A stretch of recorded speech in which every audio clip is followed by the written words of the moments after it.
Hello everyone, स्वागत है आपका एक और नए सेशन के अंदर। तो बच्चों, एमसीक्यू सीरीज चल रही है हमारी और आज हम जो चैप्टर स्टार्ट करने वाले हैं वो है हमारा चैप्टर नंबर 3, चैप्टर नंबर 4। हर एक बुक में अलग अलग चैप्टर नंबर दे रखा है, बट चैप्टर का नाम है demand and elasticity of demand. तो ये दो टॉपिक हैं जो हम एक सिंगल वीडियो के अंदर कवर करने वाले हैं। इसके अलावा आपको एक बात और बताना चाहता हूँ कि क्या सिर्फ यही क्वेश्चन कर रहे हैं? The answer is no. इसके अलावा आपके पास जो बुक के क्वेश्चन है वो भी आपको करने हैं। इसके अलावा हम चैप्टर वाइज करने के बाद मिक्स एमसीक्यूज लेकर आएंगे, आपको वो भी अटेंड करने होंगे। पहले हम चैप्टर वाइज चलेंगे, देयर आफ्टर हम क्या करने वाले हैं, मर्ज करने वाले हैं। ठीक है, तो ये हमारा अगर देखा जाए एक्चुअल में तो ये लास्ट है माइक्रो इकोनॉमिक्स का टॉपिक, क्योंकि हमारा इंट्रोडक्शन हो चुका है, हमारा कंज्यूमर इक्विलिब्रियम हो चुका है, हमारा डिमांड कंप्लीट हो जाएगा। From next session we will move towards statistics. ठीक है, इस चीज को आप ध्यान रखिएगा। तो चलिए बच्चों, स्टार्ट करते हैं बिना टाइम को वेस्ट करें। तो पहला क्वेश्चन आपकी स्क्रीन पर ये रहा, which element is essential for demand? Demand होने के लिए कौन सा एलिमेंट है जो असेंशियल होना ही चाहिए? Desire to consume, availability of adequate resources, willingness to consume, या फिर ऑल ऑफ दीज? तो बताइए बच्चों, इसका करेक्ट आंसर क्या होगा? डिमांड होने के लिए किस चीज की जरूरत सबसे ज्यादा होती है? डिजायर की, रिसोर्सेस की, विलिंगनेस की, या फिर इन सब की? तो बताइए बच्चों, इसका करेक्ट आंसर क्या होगा? ए, बी, सी या फिर डी? तो मेरे पास जो आंसर आया, बिल्कुल आज दीदियों का दिन है जिस दिन हम इस सेशन को रिकॉर्ड कर रहे हैं, बहनों का दिन है। तो करेक्ट आंसर है ऑल ऑफ दीज। डिमांड होने के लिए तीनों चीजें होनी चाहिए, खरीदने की इच्छा भी होनी चाहिए, पैसा भी होना चाहिए और खर्च करने का मन भी होना चाहिए, तभी हम क्या कहते हैं कि एक पर्टिकुलर चीज की डिमांड है। ओके, अब बच्चों बात करते हैं क्वेश्चन नंबर 2 की। क्वेश्चन नंबर 2 क्या है, जरा रीड करेंगे। Demand curves generally slopes upward from left to right, downward from left to right, parallel to X axis या फिर पैरेलल टू वाई एक्सिस? तो बताइए बच्चों, इसका करेक्ट आंसर क्या होगा कि डिमांड कर्व कैसे स्लोप करता है? अपवर्ड जाता है राइट लेफ्ट टू राइट ऐसे जाता है, या फिर डाउनवर्ड जाता है लेफ्ट टू राइट ऐसे जाता है, या फिर पैरेलल टू एक्स एक्सिस है, या फिर पैरेलल टू वाई एक्सिस है? तो बताइए बच्चों, इसका करेक्ट आंसर क्या होगा? ए, बी, सी या फिर डी? तो चलिए बच्चों डिस्कस कर लेते हैं इसका आंसर। अभी तक आपने जितने भी डायग्राम्स बनाए हैं उसके अंदर आपने डिमांड कर्व कैसे बनाया है? ऐसे बनाया है। तो डिमांड कर्व क्या होता है? डाउनवर्ड जाता है फ्रॉम लेफ्ट टू राइट। तो इसका जो करेक्ट आंसर है बच्चों वो है हमारा option number B, downward from left to right. ये आपको चीज क्लियर हो गई? ओके, अब बच्चों बात करेंगे क्वेश्चन नंबर 3 की। बड़ा ही सिंपल क्वेश्चन है। Goods which can be alternatively be used are called, मतलब क्या? वो सामान, वो गुड जो किसी चीज के बदले में यूज किया जा सकता है, तो उन्हें हम क्या बुलाते हैं? Complementary goods, substitute goods, normal goods या फिर इंफीरियर गुड्स? तो बताइए बच्चों, इसका करेक्ट आंसर क्या होगा? Goods which can be alternatively use. Alternatively का मतलब क्या होता है? इसके बदले में अगर हम यूज कर सकते हैं किसी गुड को, तो उनको हम क्या बुलाते हैं? Complementary goods, substitute goods, normal goods या फिर इंफीरियर गुड्स? तो चलिए बच्चों डिस्कस करते हैं। बहुत ही सिंपल, टी की जगह पे कॉफी आया ना, बिल्कुल सही। तो ये क्या होते हैं बच्चों? सब्स्टिट्यूट गुड्स होते हैं जो हम एक चीज के बदले में दूसरा यूज कर सकते हैं। पेन के बदले में पेंसिल, ये क्या है? सब्स्टिट्यूट गुड्स हैं जो एक चीज के बदले में दूसरी चीज यूज करी जा सकती है। तो इसका जो करेक्ट आंसर है बच्चों वो है option number B, substitute goods. I hope आपको बच्चों ये आंसर अच्छे से क्लियर हो गया होगा। अब बच्चों बात करेंगे क्वेश्चन नंबर 4 की तरफ। क्या दे रखा है? ये अच्छा है। when change in the price of good X affects the demand for good Y, this demand is called, मतलब क्या? X के प्राइस में कुछ बदलाव आया और Y की डिमांड बदल गई। आई रिपीट, X की प्राइस में कोई चेंज आया और Y की डिमांड बदल गई। इस डिमांड को क्या बुलाया जाता है? Price demand, income demand, cross demand या फिर ऑल ऑफ दीज? तो बताइए बच्चों, इसका करेक्ट आंसर क्या होगा? प्राइस, इनकम, क्रॉस या फिर ऑल? कि x की प्राइस चेंज होने की वजह से अगर हमारी y की डिमांड चेंज हो जाती है तो उसे हम क्या बुलाते हैं? तो बिल्कुल सही answer C for cross demand. Cross demand का मतलब क्या होता है? किसी और प्रोडक्ट की प्राइस की वजह से किसी और प्रोडक्ट की डिमांड जब बदल जाती है तो उसे बोला जाता है क्रॉस डिमांड। और जब इनकम की वजह से आपकी डिमांड चेंज होती है तो उसे बोला जाता है इनकम डिमांड। और जब प्रोडक्ट की खुद की प्राइस की वजह से उसकी डिमांड फ्लक्चुएट होती है तो उसे बोला जाता है प्राइस डिमांड। ये चीज आपको क्लियर हो गई? ओके, अब बच्चों बात करेंगे क्वेश्चन नंबर 5 की तरफ। क्या है, जरा रीड करेंगे। For normal goods, law of demand states that the relationship between price and quantity of goods are direct, positive, indirect या फिर नन ऑफ द अबव। तो ये को बताइए, लॉ ऑफ डिमांड क्या बोलता है, प्राइस और क्वांटिटी आपस में कैसे रिलेटेड है, डायरेक्टली रिलेटेड है, पॉजिटिवली रिलेटेड है, इनडायरेक्टली रिलेटेड है या फिर none of the above related है ही नहीं। तो बताइए बच्चों इसका करेक्ट आंसर क्या होगा, ए, बी, सी या फिर डी। तो बिल्कुल सही गेस करा आपने, जो अभी तक पढ़ते आ रहे हो। There is a negative relationship या फिर there is an indirect relationship between price and quantity of the goods. ये चीज क्लियर हो गई, ओके। अब बच्चों बात करते हैं क्वेश्चन नंबर 6 की। With the rise in the coffee price the demand for T will, coffee के प्राइस अगर बढ़ गए तो चाय की डिमांड पर क्या असर पड़ेगा, इंक्रीज होगी, डिक्रीज होगी, कुछ नहीं होगा। बताइए इसका करेक्ट आंसर क्या होगा, ए, बी, सी या फिर डी। तो बताइए बच्चों इसका करेक्ट आंसर क्या होगा, कॉफी के प्राइस बढ़ने से चाय की डिमांड पर क्या असर पड़ेगा, राइज होगी, फॉल होगी, रिमेन स्टेबल या फिर नन ऑफ दीज। तो मेरे पास जो आंसर आ रहे हैं बिल्कुल सही आंसर आ रहे हैं और आई होप आप भी इतना सही आंसर गेस कर रहे होगे। टी की जो डिमांड है बच्चों वो इंक्रीज हो जाएगी। The correct answer is a, rises. ऐसा क्यों, तो कॉफी के प्राइस राइज होंगे, लोग कॉफी को कम खरीदेंगे और ऑल्टरनेटिव्स पर जाएंगे, और जब ऑल्टरनेटिव्स पर जाएंगे तो वो कहां पर जाएंगे, टी पर जाएंगे। तो इसका करेक्ट आंसर हो गया ए फॉर अमेरिका, मतलब ए फॉर राइजेस। ठीक है, अमेरिका मैंने क्यों बोला पता नहीं, लेकिन ए फॉर अमेरिका मतलब ए ऑप्शन है, राइजेस हमारा करेक्ट आंसर है। क्लियर हो गया, ओके। अब बच्चों बात करते हैं क्वेश्चन नंबर 7 की तरफ। क्वेश्चन नंबर 7 क्या है, ये इंपॉर्टेंट है बच्चों, इसको इंपॉर्टेंट मार्क कर लेना, बच्चे ये गलत कर कर आते हैं और कर कर आएंगे। Contraction in demand appear when, contraction of demand कब होती है, price rises, demand falls, price rises and demand also rises, price remain stable and demand falls, price falls but demand remain stable. तो बताइए बच्चों इसका करेक्ट आंसर क्या होगा कि कॉन्ट्रैक्शन ऑफ डिमांड कब होता है, ऑप्शन नंबर ए, बी, सी या फिर डी। तो बताइए बच्चों इसका करेक्ट आंसर क्या होगा कि कॉन्ट्रैक्शन ऑफ डिमांड कब होता है। तो चलिए बच्चों डिस्कस कर लेते हैं। तो सबसे पहले हमको पता होना चाहिए कॉन्ट्रैक्शन ऑफ डिमांड का मतलब क्या होता है। तो कॉन्ट्रैक्शन ऑफ डिमांड का मतलब होता है कि जब भी प्राइस बढ़ते हैं और हमारी डिमांड गिरती है तो उससे क्या होता है, कॉन्ट्रैक्शन ऑफ डिमांड होता है। आए ना, क्या बोला मैंने, प्राइस बढ़ने से जब डिमांड कम हो जाती है तो उस सिचुएशन को बोला जाता है कॉन्ट्रैक्शन ऑफ डिमांड। तो हमारा आंसर बिल्कुल सही है, अमृतसर।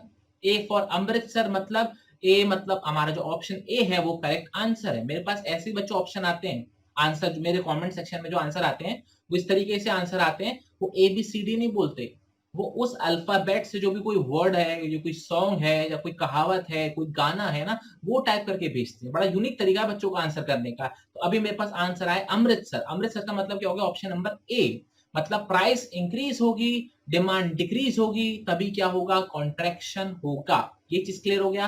और एक्सटेंशन जस्ट उल्टा होता है कि प्राइस के गिरने से जब डिमांड इंक्रीज हो जाए तो उसे हम क्या बुलाते हैं, एक्सटेंशन ऑफ डिमांड कहते हैं। Clear, okay. अब बच्चों बात करेंगे क्वेश्चन नंबर 8 की तरफ। With a rise in price the demand for given goods increases, decreases, remain constant या फिर बिकम्स अनस्टेबल। मतलब अगर गिवन गुड्स की प्राइस इंक्रीज हो जाती है तो उनकी डिमांड पर क्या असर पड़ता है, इंक्रीज होती हैं, डिक्रीज होती हैं, रिमेन कांस्टेंट या फिर बिकम अनस्टेबल। बच्चों वेरी इंपॉर्टेंट क्वेश्चन, बताइए इसका करेक्ट आंसर क्या होगा कि गिवन गुड्स की जब प्राइस इंक्रीज हो जाती है तो उनकी डिमांड पर क्या असर पड़ता है, इंक्रीज, डिक्रीज, रिमेन कांस्टेंट या फिर अनस्टेबल। तो इसका जो करेक्ट आंसर है बच्चों वो है हमारा ऑप्शन नंबर ए, इंक्रीजेस।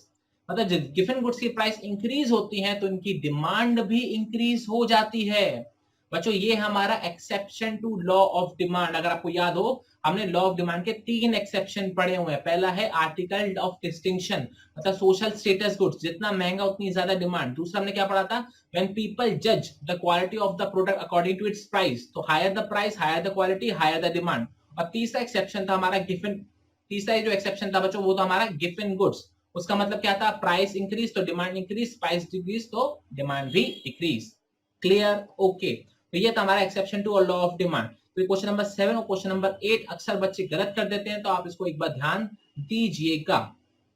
अब बच्चों बात करते हैं क्वेश्चन नंबर 9 की तरफ। वो क्या दे रखा है, how many types of elasticity of demand has. क्या लिखा हुआ, how many types elasticity of demand has, मतलब क्या, हमने इलास्टिसिटी ऑफ डिमांड कितने टाइप्स की पढ़ रखी हैं, 3, 5, 6, 7। बताइए बच्चों, इसका करेक्ट आंसर क्या होगा, इलास्टिसिटी डिमांड कितने टाइप्स की हैं, 3, 5, 6, 7।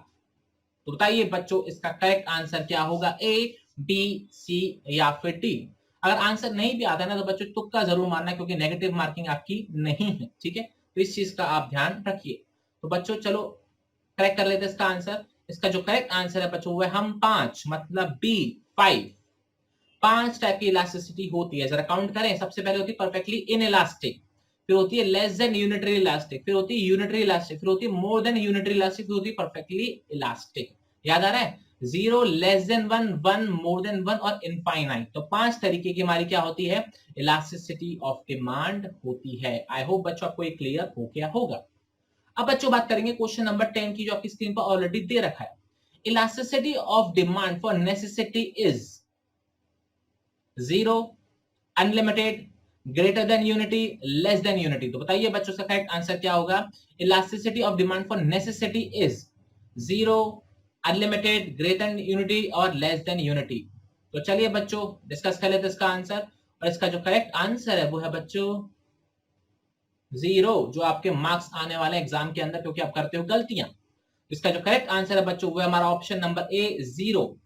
नेसेसिटी गुड्स कौन से होते हैं, जिनके प्राइस पर फर्क चाहे कितना भी पड़ जाए, हमको अगर खरीदने हैं तो हम खरीदेंगे ही खरीदेंगे, चाहे वो कितने का भी क्यों ना हो, ठीक है। तो अगर नेसेसिटी गुड्स के अगर प्राइस में फ्लक्चुएट होते हैं तो भी हमारी डिमांड चेंज नहीं होती है, क्योंकि वो चीज खरीदनी ही खरीदनी है और उतनी ही क्वांटिटी में खरीदनी है जितनी की हमको जरूरत है।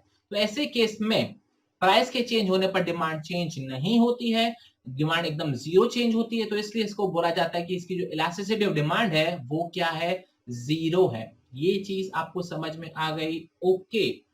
अब बच्चों बात करेंगे क्वेश्चन नंबर 11 की। क्वेश्चन नंबर 11 क्या है, सिंपल सी मैथमेटिक्स से जरा सॉल्व करेंगे। If the demand for a good change by 60% due to 40% change in price, the elasticity of demand is. बच्चों मैं आपको बता दूं, हमने एमसीक्यूज के अंदर अभी न्यूमेरिकल नहीं लिए हैं, न्यूमेरिकल आपको अलग से करवाए जाएंगे। अभी इसे बेसिक क्वेश्चन करें, ठीक है। अभी के जो क्वेश्चंस आपने देखे होंगे उतने ज्यादा टफ नहीं है, सिर्फ एक ओवरव्यू है, एक इंट्रोडक्शन है इस पर्टिकुलर चैप्टर का। अभी जब हम नेक्स्ट सेशन से मिक्स के स्टडीज लेकर आएंगे आपके लिए, सारे चैप्टर्स की मिलाकर, उसमें देखना आपको कितना मजा आने वाला है, जिसमें हमारा दिमाग चारों तरफ चलेगा। कभी इंट्रोडक्शन से आएगा, कभी कंज्यूमर इक्विलिब्रियम से आएगा, कभी डिमांड से आएगा, कभी इंडिफरेंस कर्व से आएगा, कभी इलास्टिसिटी से आएगा। तो उसमें जब दिमाग आपका चलेगा ना तो बहुत मजा आएगा। अभी चैप्टर वाइज चले, इसलिए मैंने बेसिक बेसिक क्वेश्चन उठाए हैं, जिससे एक चैप्टर का ओवरव्यू क्लियर हो जाए हमारा। तो टफ क्वेश्चंस आएंगे वो नेक्स्ट सेशन से आएंगे। तो क्वेश्चन क्या है, अगर 40% प्राइस चेंज होती है तो 60% डिमांड चेंज हो जाती है, तो ऐसे केस में जो इलास्टिसिटी डिमांड है वो क्या होगी, 0.5, -1.5, 1 या फिर 0। तो बताइए बच्चों इसका करेक्ट आंसर क्या होगा, ए, बी, सी या फिर डी। तो सबसे पहले बच्चों आपको फॉर्मूला पता होना चाहिए। फॉर्मूला क्या है हमारा, percentage change in demand upon percentage change in price. फिर से रिपीट करते हैं, percentage change in demand upon percentage change in price. Demand कितनी चेंज हो रही है, 60%, प्राइस कितनी चेंज हो रही है, 40%। तो 60 अपॉन 40 कितना आ जाएगा इसका आंसर, इसका जो करेक्ट आंसर आएगा बच्चों आएगा 1.5, ठीक है। यहाँ पे टाइपिंग मिस्टेक हुई है, माइनस लग गया है, बट इसका जो करेक्ट आंसर है बच्चों वो ऑप्शन नंबर बी है। यहाँ पे माइनस के साइन को इग्नोर कर देना, क्योंकि फॉर्मूले के अंदर ही क्या होता है, माइनस का साइन होता है, तो माइनस माइनस कैंसिल हो जाता है। तो करेक्ट आंसर है बच्चों हमारा ऑप्शन नंबर बी, पॉजिटिव का 1.5। क्लियर। फॉर्मूला क्या होता है, change in quantity demand, percentage change in quantity demand upon percentage change in price. So 60% upon 40% that will come out to 1.5. Clear? Okay. अब बच्चों बात करेंगे क्वेश्चन नंबर 12 के बारे में। For the luxury good, the demand is inelastic, elastic, highly elastic या फिर perfectly inelastic। तो ये बताइए लग्जरी गुड्स के लिए हमारी डिमांड कैसी रहती है, inelastic, elastic, हाईली इलास्टिक या फिर परफेक्टली इनइलास्टिक। तो बताइए बच्चों इसका करेक्ट आंसर क्या होगा, ए, बी, सी या फिर डी। तो चलिए बच्चों डिस्कस कर लेते हैं। बच्चों लग्जरी गुड्स वो होते हैं जो हम अपने कंफर्ट के लिए यूज करते हैं, मतलब क्या कि हमको इतनी जरूरत नहीं है, बस ये जस्ट बिकॉज हमको मजे लेने हैं, शो ऑफ करना है, तो उसके लिए हम लग्जरी गुड्स खरीदते हैं। तो ऐसे केस में अगर उनकी प्राइस चेंज होती है, कोई 10 लाख की चीज 12 लाख की हो जाती है, तो हमारी डिमांड पर बहुत ज्यादा चेंज पड़ता है, ठीक है ना। जो हम चीज अफोर्ड नहीं कर पाते हैं उस चीज के लिए हम बात कर रहे हैं, क्योंकि लग्जरी गुड्स सस्ते तो आते नहीं है। कोई 10 लाख की चीज 11 लाख की भी हो जाएगी तो भैया हमारे बजट बहुत ज्यादा हिल जाएगा। तो ऐसे केस में हमारी डिमांड भी बहुत ज्यादा चेंज हो जाएगी। ये चीज क्लियर हो गया कि 10 लाख की चीज 9 लाख की हो जाएगी तो बहुत सारे लोग उसको खरीद पाएंगे, तो उसकी डिमांड बहुत ही ज्यादा चेंज हो जाएगी, है ना। चाहे पॉजिटिव साइड में ले चाहे नेगेटिव साइड में ले। तो ऐसे केस में जो लग्जरी गुड्स की जो डिमांड है वो क्या रहती है, हाईली इलास्टिक रहती है। कि प्राइस में चेंज होती, डिमांड में बहुत ज्यादा चेंज इसके आ जाता है। कम होती है तो बहुत ज्यादा लोग अफोर्ड कर पाते हैं, तो बहुत ज्यादा लोग खरीद लेते हैं, है ना। और जब प्राइस बढ़ती है तो बहुत ज्यादा लोग अफोर्ड नहीं कर पाते हैं, तो डिमांड कम हो जाती है। दैट मीन्स इसका जो करेक्ट आंसर है बच्चों वो है हमारा option number C, highly elastic. I hope बच्चों आपको ये आंसर अच्छे से क्लियर हो गया होगा। ओके, अब बच्चों बात करते हैं क्वेश्चन नंबर 13 की तरफ। क्वेश्चन नंबर 13 क्या दे रखा है, if price of goods falls leading to increase in demands of good Y, then both the goods are. मतलब ये अगर एक्स के प्राइस कम होते हैं और उस वजह से वाई की डिमांड इंक्रीज हो जाती है, तो वो दोनों गुड्स आपस में क्या है, सब्स्टिट्यूट गुड्स हैं, कॉम्प्लीमेंट्री गुड्स हैं, नॉर्मल गुड्स है या फिर इंफीरियर गुड्स हैं। तो बताइए बच्चों इसका करेक्ट आंसर क्या होगा कि एक्स के प्राइस कम होने की वजह से वाई के जब इंक्रीज हो जाती है डिमांड, तो उससे हम क्या बुलाते हैं, a substitute goods, b complementary goods, c normal goods या फिर डी इंफीरियर गुड्स। तो चलिए बच्चों डिस्कस कर लेते हैं इसका आंसर। इसका जो करेक्ट आंसर है बच्चों वो हमारा option number B, complementary goods. इसका जो करेक्ट आंसर है बच्चों option number B, complementary goods. क्यों, एक्स के प्राइस कम हो रहे हैं, एक्स के प्राइस कम हो रहे हैं, फॉर एग्जांपल मान के चलो बच्चों मोबाइल के प्राइस कम हो रहे हैं, तो लोग क्या मोबाइल ज्यादा यूज करेंगे, बिल्कुल करेंगे। और जब मोबाइल ज्यादा यूज करेंगे तो मोबाइल की कवर की तो बिक्री बढ़ेगी, तो मोबाइल के कवर की बिक्री भी तो बढ़ेगी। तो क्या हुआ, मोबाइल के प्राइस कम हुए और मोबाइल कवर की डिमांड इंक्रीज हो रही है। तो ऐसे में क्या हो रहा है, ये आपस में क्या है, कॉम्प्लीमेंट्री गुड्स हैं जो साथ में यूज करे जाते हैं। तो इसका जो करेक्ट आंसर है बच्चों option number B, complementary goods. I hope बच्चों आपको क्लियर हो गया होगा। अब बच्चों बात करते हैं क्वेश्चन नंबर 14 की। क्वेश्चन नंबर 14 बच्चों डायग्रामेटिकली है, आपको अच्छे से आना चाहिए। क्वेश्चन क्या है, the demand curve of a goods from shift from capital DD two small DD curve. ठीक है, जो हमारे आपको स्क्रीन पर दिखाई दे रहा होगा, आपको दो डिमांड कर्व दिखाई दे रहे होंगे, एक है हमारा कैपिटल डी, एक है हमारा स्मॉल डी। तो जो हमारा डिमांड कर्व है वो कैपिटल डी से स्मॉल डी की तरफ शिफ्ट हो गया है। तो आपको रीजन बताना है कि ये शिफ्ट किस वजह से हुआ है। Fall in the price of the goods, मतलब हमारे प्रोडक्ट की खुद की प्राइस कम हो गई है इसलिए वो राइटवर्ड शिफ्ट हो गया है। Rise in the price of good, product की प्राइस इंक्रीज हो गई है इसलिए राइटवर्ड शिफ्ट हो गया है। Rise in the price of substitute goods, इस वजह से चेंज हो गया है। या फिर rise in the price of complementary goods. तो बताइए बच्चों क्या करेक्ट आंसर होगा, ए, डी, सी या फिर डी। तो आपको डायग्राम रीड करने भी आने चाहिए। आपका जो डायग्राम है बच्चों वो राइटवर्ड शिफ्ट हुआ है, तो बताइए किस कारण की वजह से हुआ होगा, ए, डी, सी या फिर डी। तो चलिए बच्चों आंसर को अच्छे से करते हैं डिस्कस। बच्चों मुझे सबसे पहले एक बात बताओ, राइटवर्ड शिफ्ट का मतलब क्या होता है, इंक्रीज इन डिमांड या फिर decrease in demand. Rightward shift हो रही है, क्या होगी, इंक्रीज होगी या डिक्रीज होगी, बिल्कुल सही, इंक्रीज होगी। इंक्रीज इन डिमांड होगी, ओके। तो मुझे जरा एक बात बताओ, जरा डायग्राम में देखो, जो प्राइस है, प्राइस की जो लाइन है वो एक है, दो है, तीन है, कितनी है, वो एक ही है। तो मतलब मैं कह रहा हूं यहाँ पे कि यहाँ पे प्राइस चेंज नहीं हुई है। मतलब आप ये देख रहे हो प्राइस कांस्टेंट है, डी कैपिटल डी वाले कर्व पे भी और स्मॉल डी वाले कर्व पे भी, है ना। तो प्राइस तो कांस्टेंट है लेकिन प्राइस सेम है, तब भी डिमांड राइटवर्ड शिफ्ट कर गई, मतलब प्राइस सेम पे डिमांड इंक्रीज हो गई। तो ये किस वजह से हो रहा होगा, fall in the price of goods है ही नहीं भैया, ऑप्शन कैंसिल हो गया, प्राइस तो कांस्टेंट है।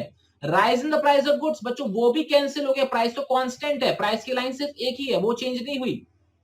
अब जो आंसर है बच्चों वो किस ऑप्शन में से आएगा, सी में से आएगा या फिर डी में से आएगा, है ना।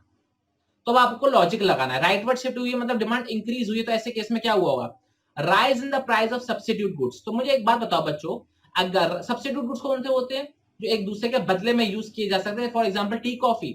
अभी हमने थोड़ी देर पहले पढ़ा था, जो कॉफी के प्राइस इंक्रीज होते हैं तो टी की डिमांड इंक्रीज हो जाती है। जब कॉफी के प्राइस इंक्रीज होते हैं तो टी की डिमांड इंक्रीज हो जाती है। तो मतलब यहां पर राइटवर्ड शिफ्ट भी तो हो रहा है, तो मतलब ये इसका आंसर होगा। ये आपको चीज समझ में आई या नहीं आई? मैं एक बार फिर से समझाता हूं। आपको जो डिमांड कर्व है वो राइटवर्ड शिफ्ट हुआ है और प्राइस कांस्टेंट है, तो ए और बी तो नहीं आएगा इसका आंसर, ठीक है। और राइटवर्ड शिफ्ट मतलब इंक्रीज इन डिमांड कब होती है? जब सब्स्टिट्यूट गुड्स के प्राइस राइज हो जाते हैं तो हमारे प्रोडक्ट की डिमांड इंक्रीज हो जाती है। जब कॉफी के प्राइस इंक्रीज हुए थे तो टी की डिमांड इंक्रीज हो गई थी। तो वही चीज यहाँ पर हाईलाइट हो रही है कि rise the price of substitute goods will lead to rightward shift of demand curve. Clear हो गया बच्चों? तो ये है हमारा आंसर। और rise in the price of complementary goods, mobile के प्राइस इंक्रीज होंगे तो लोग क्या मोबाइल कवर ज्यादा खरीदेंगे? मुझे एक बात बताओ, जब मोबाइल के प्राइस इंक्रीज होंगे तो लोग मोबाइल कम खरीदेंगे, और जब लोग मोबाइल कम खरीदेंगे तो मोबाइल कवर की बिक्री ज्यादा होगी कि कम होगी? कम होगी। तो यहाँ पे तो राइटवर्ड शिफ्ट होने का चांस ही नहीं है। तो इसका जो करेक्ट आंसर है बच्चों ऑप्शन नंबर सी है, rise in the price of substitute goods. I hope बच्चों आपको ये क्लियर हो गया होगा। अब बच्चों बात करते हैं आज के लास्ट क्वेश्चन की तरफ। बहुत ही सिंपल है, जरा रीड करेंगे। फॉलोइंग फिगर शोज, बच्चों आपको एक डायग्राम दिखाई दे रहा है जिसमें जो डिमांड कर्व कैपिटल डी है वो हमारे एक्स एक्सिस के पैरेलल है ना। एक्स एक्सिस के पैरेलल एक डिमांड कर्व दिखाई दे रहा है। तो आपको ये बताना है डिमांड कौन से टाइप की डिमांड है, highly elastic demand, perfectly elastic demand, perfectly in elastic demand, या फिर इन इलास्टिक डिमांड। तो बताइए बच्चों आज के लास्ट क्वेश्चन का सही आंसर क्या है, ए, बी, सी या फिर डी? तो चलिए बच्चों डिस्कस कर लेते हैं इसका करेक्ट आंसर। और इसका जो करेक्ट आंसर है बच्चों है option number B, perfectly elastic demand. जो भी डिमांड का हमारे एक्स एक्सिस के पैरेलल होता है वो होता है हमारा परफेक्टली इलास्टिक डिमांड। ये चीज समझ में आई आपको अच्छे से? ओके। अब जरा बच्चों जरा एक बार डायग्राम याद करने का तरीका देख लेते हैं, ठीक है। डायग्राम क्या है बच्चों, अगर डायग्राम हमारा वाई एक्सिस के पैरेलल है, आई रिपीट, जो हमारी वाई एक्सिस के अगर पैरेलल हमारी लाइन है तो वो है परफेक्टली इनइलास्टिक डिमांड, ठीक है। हल्का सा टिल्ट हो जाए तो वो हो जाती है लेस देन यूनिटरी डिमांड, हल्का सा टिल्ट हो जाए तो वो होता है यूनिटरी इलास्टिक डिमांड, हल्का सा और टिल्ट हो जाए तो वो होता है मोर देन यूनिटरी डिमांड, और एकदम लेट जाए तो वो हो जाता है हमारा परफेक्टली इलास्टिक डिमांड। ये चीज समझ में आ गई? नहीं आई तो एक बार बुक देख लेना। आपको डायग्राम ऐसे याद करना है, 0, less than 1, 1, more than 1, infinite, ऐसे याद करना है। फिर से रिपीट करते हैं, less than 1, sorry 0, less than 1, 1, more than 1 और इनफाइनाइट। ऐसे याद करोगे आप बिल्कुल सही गैस कर पाओगे इनके करेक्ट आंसर्स को। तो बच्चों ये था हमारा पूरा माइक्रो इकोनॉमिक्स के एमसीक्यूज। हमने इंट्रोडक्शन टू माइक्रो इकोनॉमिक्स कर लिया, कंज्यूमर इकोनॉमिक की क्लास कर ली, डिमांड की भी कर ली। बट बच्चों अभी ये क्वेश्चन जितने मैंने कराए हैं वो भी सफिशिएंट नहीं है। अभी मैं आपको और भी प्रैक्टिस कराने वाला हूं। अभी चैप्टर वाइज हुए थे, अभी मिक्स्ड भी आएंगे जिसके अंदर क्वेश्चंस का जो लेवल होगा उसको हम इंक्रीज कर देंगे। वो वाले करवाएंगे जो एक्चुअल में बोर्ड्स में आ चुके हैं। बच्चों अगर आपको पता ना हो तो माइक्रो इकोनॉमिक्स पहले 2-3 साल पहले 12th क्लास के अंदर थी, तो उसमें बोर्ड्स के क्वेश्चन जो थे बच्चों हम वो भी आपसे करवाएंगे, ठीक है। तो आज के लिए इतना ही बच्चों। टिल देन अपना ख्याल रखिए, पढ़ते रहिए, बेवजह घर से बाहर मत निकलिए, और प्लीज इस चैनल को सब्सक्राइब कीजिए अगर आप पहली बार वीडियो को देख रहे हैं।